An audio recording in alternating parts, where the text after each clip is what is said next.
आप देख रहे हैं आई वर्ल्ड। मैं हूं आपके साथ जुबैर अली। दोस्तों, किस तरह से सरकार इस तरह के हालात बनाती हुई नजर आ रही है कि यदि सरकार गिरी तो पूरा देश डूब जाएगा दोस्तों। और एक बहुत बड़ा घोटाला सामने निकल कर आया है कि किस तरह से आम जनता का पैसा शेयर बाजार में डुबोया जा रहा है, किस तरह से आम जनता का पैसा लूटा जा रहा है दोस्तों।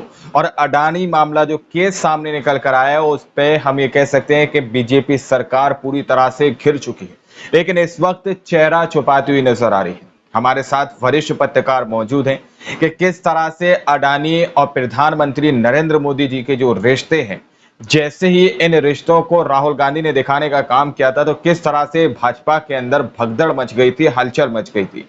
आज की इस रिपोर्ट को आप लोग शुरू से आखिर तक देखिएगा कि किस तरह से हमारे भारत देश को डुबाने की तैयारी पूरी तरह से चलती हुई नजर आ रही है। आइए इस वीडियो को शुरू करते हैं। दोस्तों नमस्कार। इस देश के रईसों के नेटवर्थ में आप कितने जीरो लगाते चले जाइए, उन जीरो में कभी कमी आएगी नहीं। वो लगातार बढ़ती चली जाएगी, चाहे इस देश की इकोनॉमी डामाडोल हो या इस देश के भीतर में जीडीपी ग्रोथ रुका हुआ हो, चाहे इस देश के भीतर में आर्थिक तौर पर की परिस्थितियां इस देश के लोगों के अनुकूल हो नहीं। और कहा जाता है कि जिस देश की इकोनॉमी पटरी से उतरी वह देश डूब जाता है। बिल्कुल।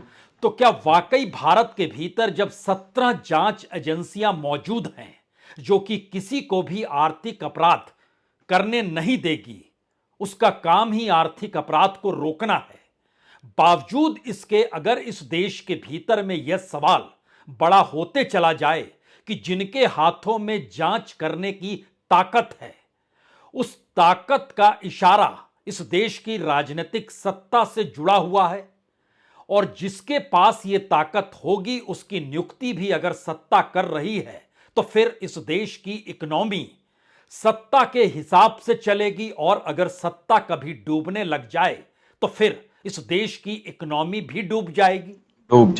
यानी इस दौर में अगर आपके जहन में दो तीन सवाल ऐसे बड़े हैं कि आखिर कॉरपोरेट की कर्ज माफी क्यों हो जाती है, अगर यह सवाल है कि इस देश में जनता का पैसा चाहे वो एलआईसी में लगा हो चाहे बैंकों में लगा हो, वह शेयर बाजार में उन कॉरपोरेट हाउसेस के ऊपर क्यों लगा दिया जाता है जो कि एक तरफ कर्ज भी लिए हुए हैं और दूसरी तरफ कर्ज लौटाते भी नहीं हैं, और तीसरी तरफ उन्हीं संस्थानों के ऊपर आरोप लगते हैं कि वह अंतर्राष्ट्रीय बाजार में और खास तौर से शेयर बाजार में गड़बड़ियां करते हैं। लेकिन सवाल पहली बार उसके आगे का है। सवाल तो यह है कि अगर इस देश के भीतर में चाहे वह सीबीआई हो, चाहे वह ईडी हो, चाहे वो आईटी हो, चाहे वो डीआरआई हो, या इस कतार में लगभग 17 एजेंसियां जो काम करती हैं किसी को भी आर्थिक अपराध रोकने को लेकर, और अगर वो ऐसे मौके पर सक्रिय नहीं होती है जहां पर सत्ता का इशारा ना मिले, तो इसके एक अर्थ तो बहुत साफ है कि राजनीतिक सत्ता ने इस देश की इकोनॉमी को अपनी राजनीतिक सत्ता के अनुकूल इस तरीके से कर लिया है, जिस दिन उसे लगने लगेगा कि वह चुनाव हार जाएगी, उस दिन इस देश की इकोनॉमी डूब जाएगी। आज यह सवाल क्यों किया जा रहा है? आज यह सवाल इसलिए बड़ा महत्वपूर्ण हो चला है क्योंकि अब शेयर बाजार को देखरेख करने वाले सेबी की चेयरमैन पर भी आरोप लग गया कि उन्होंने पैसा उस जगह पर लगाया जिस जगह पर जिस पर आरोप है उसका पैसा लगा हुआ है। यानी अडानी पहली रिपोर्ट ने बतलाया था कि किस तरीके से अडानी कांड इस देश में हुआ, और 12,41,000 करोड़ रुपए एक झटके में शेयर बाजार में डूब गए। बड़ी तादाद में निवेशकों का इतना बड़ा घोटाला। लेकिन दूसरी रिपोर्ट ने बतलाया कि दरअसल सुप्रीम कोर्ट ने जो पूरे पावर दे दिए थे कि सेबी एक नियामक संस्था है और भारत में नियामक संस्था के आश्रय ही काम होता है, तो ऐसे में हम जांच भी कराएंगे तो सेबी के जरिए कराएंगे। यानी अडानी कांड जो हुआ उसकी जांच सेबी करेगी। और अब रिपोर्ट ने बतलाया, जो हिडेनबर्ग की नई रिपोर्ट आई उसने ये बताया कि दरअसल सेबी की चेयरमैन का पैसा भी उन कंपनियों में लगा है जहां पर अडानी ग्रुप का पैसा लगा हुआ है, तो फिर वो कार्रवाई कैसे करेगी? यह सवाल बहुत बड़ा। 3 सवाल सबसे बड़े हैं। कितना बड़ा घोटाला जब सामने आया है। सेबी के चेयरमैन के तौर पर जिस माधवी बुच को बनाया गया, तो क्या उनके क्रेडेंशियल उस वक्त नहीं देखे गए, या क्रेडेंशियल देख के ही उनकी नियुक्ति हुई?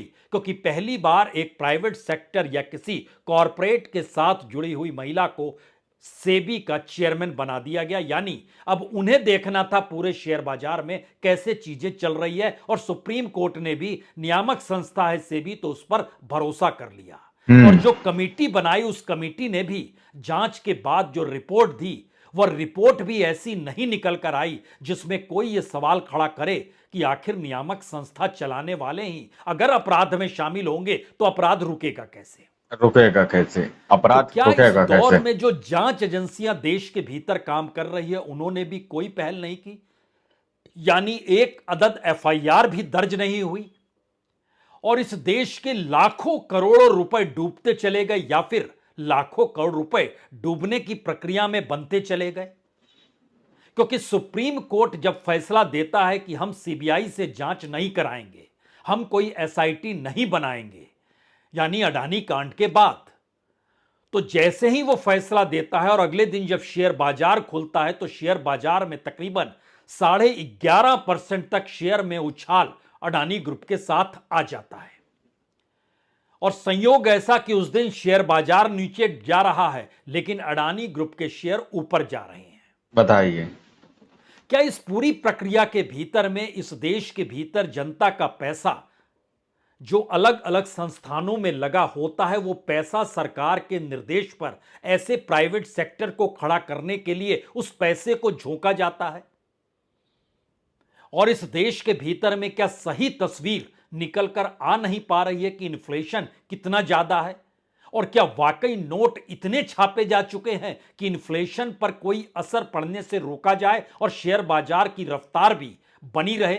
यानी कल जब शेयर बाजार खुले तो शेयर बाजार डूबे नहीं, और एक झटके में ये पूरी की पूरी जानकारी, पूरी खबर, पूरी रिपोर्ट जो अंतर्राष्ट्रीय मंच से निकल कर आई, उसको फेक करार देने में कोई वक्त नहीं लगा।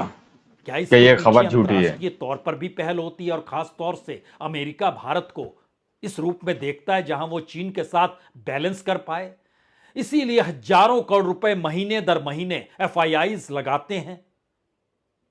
इन सारे सवालों को लगता है आज एक सिरे से देखने समझने की जरूरत इसलिए है क्योंकि एक तरफ शेयर बाजार है और दूसरी तरफ इस देश के भीतर में एक दिवालिया वाला कानून भी बनाया गया जो आईबीसी और एनसीएलटी के जरिए निकल कर आया। उसमें भी जानकारी निकल कर आई कि जो जो कंपनियां इस देश में दिवालिया होती है, या जो व्यक्ति अपने आप को कंपनियों के आश्रय दिवालिया घोषित करता है, उसकी एवज में जो पैसा निकाला जाता है, वो एवरेज पैसा जो है वो 30% के ऊपर नहीं जा पाता, यानी 70% पैसा घूमते बढ़ते हुए उसी को लाभ दे देता है, और वो 70% से ज्यादा की रकम बैंकों से लिया गया पैसा होता है, जिसको वो लौटाता नहीं है, खुद को दिवालिया घोषित करता है, और इस प्रक्रिया में सरकार बैंकों के कर्ज को रिटर्न ऑफ कर देती है, तो माफ कर देती है। परत को खोले, लेकिन उससे पहले आपको एक सचेत कर दे।